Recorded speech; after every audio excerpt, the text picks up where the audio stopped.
Il y a du monde dans les rues de Lorient pour la 46e édition du festival interceltique. Des milliers de personnes vagabondent dans les rues toute la journée. Alors pour que tout se passe bien, il faut bien entendu organiser la sécurité de tout ce petit monde. Alors on vous en parle dans un instant, on vous explique tout. Mais on fera également un tour dans l'un des PC médicaux spécialement installés pour l'événement. C'est parti.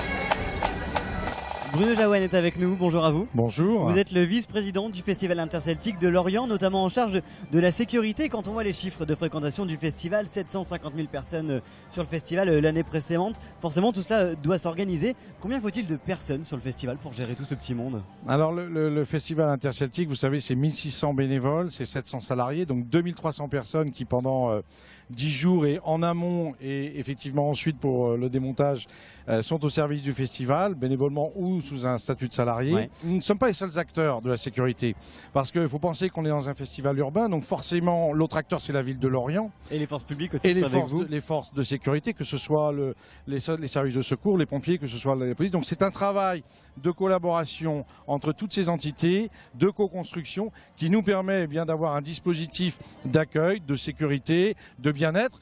Et puis il y a aussi les commerçants parce que les restaurateurs, les bars reçoivent aussi nos festivaliers parce que nous ne sommes pas capables de nourrir tout le monde. Donc c'est vraiment une collaboration entre plusieurs entités. Vous nous parlez de 1600 bénévoles, de plusieurs personnes aussi qui gravitent, plus de 2000 personnes qui gravitent autour du festival. Au niveau de la sécurité, c'est combien de personnes juste en charge de la sécurité? En charge de la sécurité, on est à plus de 600 personnes. C'est énorme, c'est sans interruption j'imagine, 24 heures sur 24. Ben oui, c'est 24 heures sur 24 parce qu'il y a les moments où on accueille le public, effectivement quand on est en ouverture, et puis il y a la nuit où il faut bien sûr assurer le gardiennage de nos installations. Nous sommes là dans une période assez particulière, notamment à cause des attentats. Quel a été l'impact sur le Festival de Lorient ? Alors forcément, elle nous a demandé une attention un peu plus grande, surtout après malheureusement l'attentat de Nice.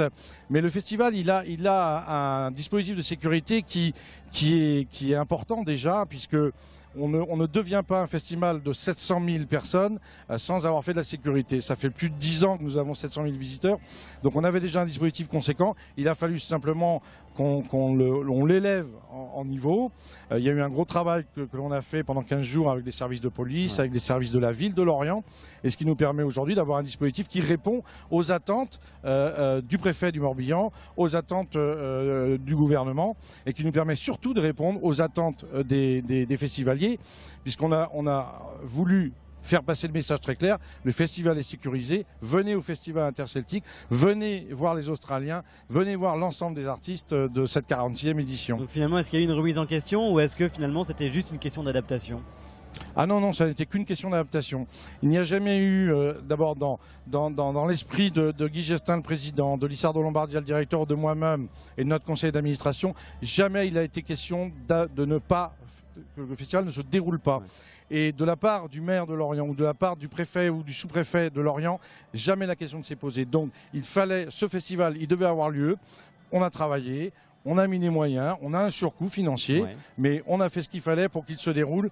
J'ai dit à tous les bénévoles et salariés, le mot d'ordre c'est vigilance accrue. Donc on est en vigilance accrue. Alors le message finalement aussi pour ce genre d'événement, c'est quoi? C'est un peu de bon sens et tout bien sûr, on a demandé aux festivaliers de venir avec les sacs les plus légers possibles, de se prêter à tous les contrôles auxquels on va organiser à l'entrée de nos scènes ou à l'entrée des différents sites de spectacle. Donc voilà, donc c'est prudence aussi, c'est d'être attentif, mais c'est surtout de venir faire la fête. Merci à vous Bruno Jaouen.